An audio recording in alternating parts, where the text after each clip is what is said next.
I've got a bag full of game consoles, and that is a game store bag behind me. So I'm gonna try to trade a Super Nintendo Junior and a Jungle Green Nintendo 64 in to get something a little special, but we'll talk about that later. But first, let's head into this indoor antique mall in search of video games first.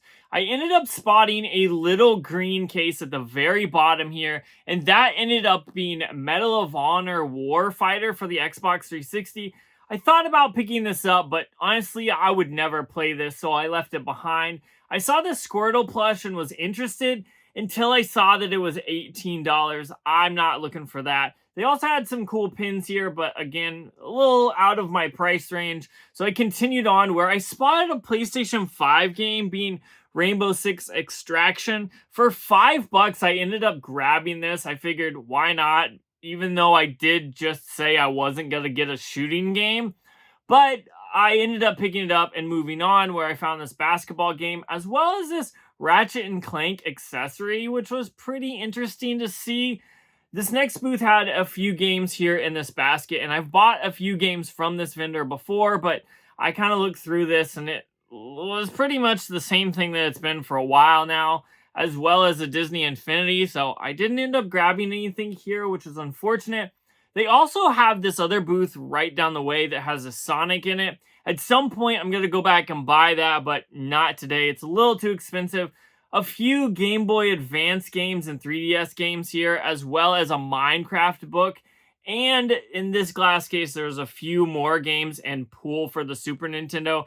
Nothing I was interested in getting from this booth, so I continued on, where I made my way to the very, very, very expensive place. All of these consoles are $100 overpriced, $75 to $100, which is just crazy. So I wanted to point it out, but obviously I'm not buying anything from here. And then I spotted this little nook here of a few games here.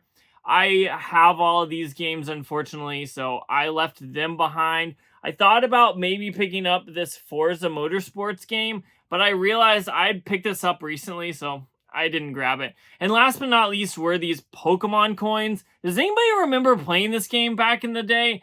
But for the meantime, that was all I ended up finding, which is okay, but just one PlayStation 5 game, Rainbow Six Extraction.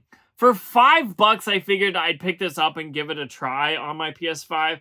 I don't have very many PS5 games, maybe like 10 or 12, so for $5, I figured I'd grab this and at least give it a try, but we've got a few other places, so let's head into this Cash America and see what I can find. So I made my way into this pawn shop in the area. I wandered in, found the glass case, and realized they have a Mario vs. Donkey Kong game. They want $25 for it loose, which is just way too expensive, so I ended up passing on this.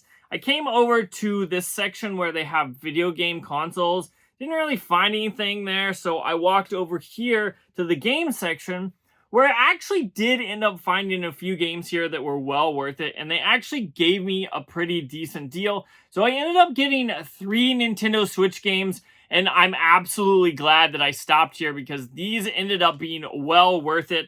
I'll tell you how much I paid for them in a second, but first off is Pokemon Shining Pearl. I do not have this in my collection, and for the price I got it for, it was definitely well worth it.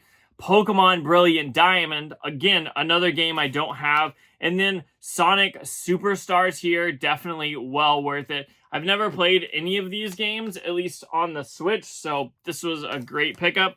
These two games, they ended up having priced for $40, as you could see, and I asked them how much they could do, and they ended up doing $30 each, which is totally awesome. And then I ended up getting this Sonic game for $15 instead of $20. So instead of spending, what, $100, I ended up getting all of these, if my math is correct, for $75, which is totally awesome. But that's not why you're all here, so let's go ahead and talk about the elephant in the room. And that is the fact that I took these two consoles into this local game store in search of something expensive.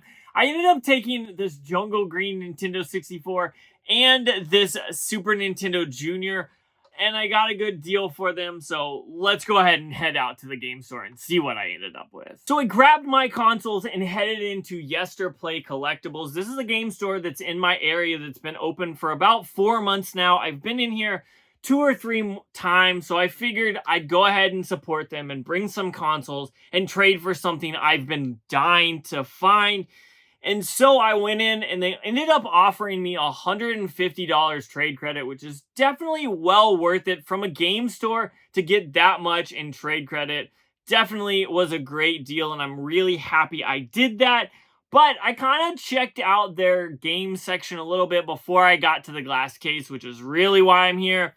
I checked out their Wii section here and actually found some really good games for some really good prices. So if you're in the area, you got to check this place out. It's definitely worth it. I checked out the GameCube section here on the wall first before I made my way to the glass case.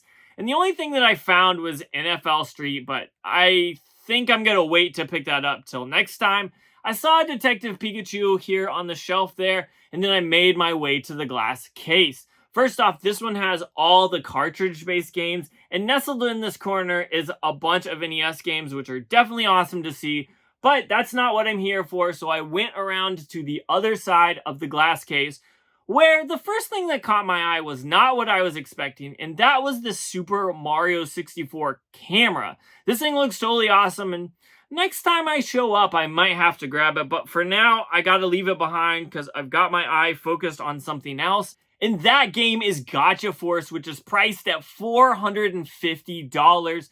Now, with my $150 in trade credit, that knocks this down to about $300, which for me is definitely worth it. So I ended up grabbing it and ended up getting a game that I've definitely wanted to get my hands on for a while now.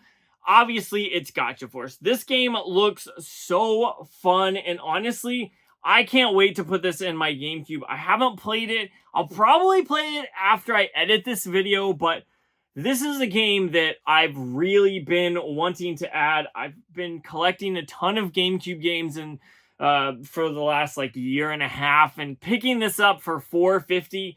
I know it is expensive, and it seems expensive because it is, but trading those consoles in and saving up some money to get this, I feel like this is definitely worth it. Picking this up for $300 plus those trade, I feel comfortable with this. I don't feel like I spent too much, which is kind of a shock, but Gotcha Force on the GameCube, definitely well worth it. Now, this copy is missing the manual, unfortunately. However, I still am glad to have picked this up. I supported a local game store that just opened up. Their prices are amazing, so I'm definitely going to have to go back to this place, but I think this was a crazy find. But I know I did find some other games in this video, and this kind of overshadows these, but these were still good games as well. If I wouldn't have gotten this, these probably would have definitely been really awesome to find, but this is just next level. So I'm going to get out of here because I've got some games to play, so check out that video out if you haven't already. But what do you think? Is this game worth the price, or is this a little too expensive? Let me know down below in the comments, and if you think this was worth picking up. But like I said, I'm going to get out of here, so check out that video out if you haven't already.